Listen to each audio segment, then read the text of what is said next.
মৰমৰ ভাইটি ভণ্টিহঁত পুনৰাই সমাজ অধ্যয়ন লৈ আগবাঢ়িছোঁ। তোমালোকে নিশ্চয় শুনিছা জ্বালামুখী কেনেকৈ উৎপত্তি হয়, আগ্নেয়গিৰি কেনেকৈ উৎপত্তি হয়।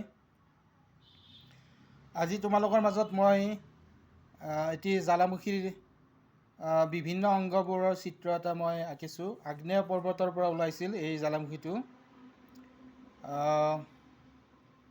এই কথাটো হ'ল কি,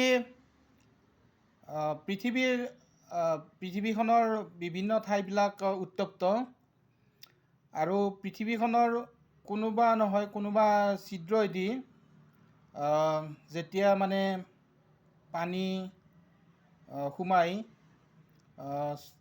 স্থলভাগত যেতিয়া জলভাগৰ প্ৰৱেশ হয় তেতিয়া আগ্নেয়গিৰিৰ উৎপত্তি হয়। ধৰি লোৱা এই আগ্নেয় পৰ্বতত মানে আগ্নেয়গিৰি এটা উৎপত্তি হৈছে, হোৱাৰ ফলত তাৰ যিখন মুখ আছে মুখেৰে ধোঁৱা ছাই এইবিলাক মানে বাহিৰ হৈছে জ্বালামুখ, আৰু সেইটোৱে হৈছে জ্বালামুখী বুলি কোৱা হয়। তাকে জ্বালামুখী বুলি কোৱা হয়। গতিকে ধোঁৱা ছাই এই লাভা তোমাৰ এইবিলাক হৈছে নলী। গতিকে এইটো স্থান হৈছে আগ্নেয় পৰ্বত এইখন, আৰু আগ্নেয় পৰ্বতত এই উৎপত্তি হৈছে এই জ্বালামুখীটো।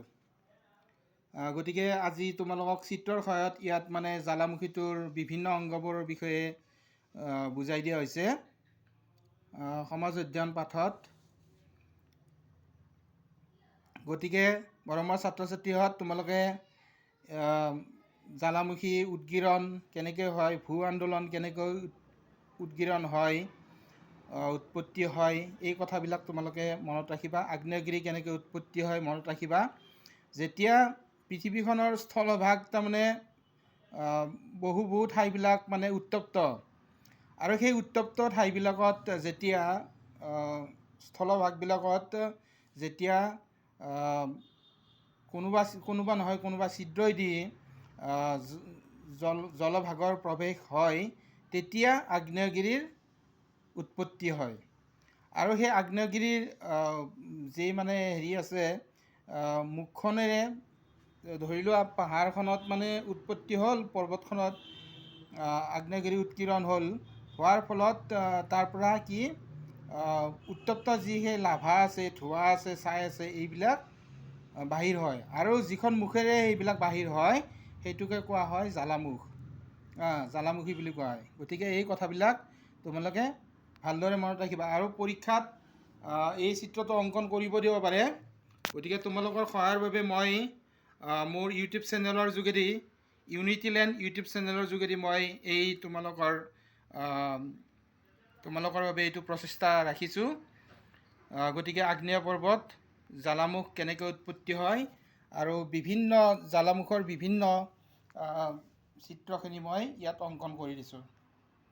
গতিকে তোমালোকে ভালদৰে পঢ়িবা আৰু ভালদৰে মনত ৰাখিবা।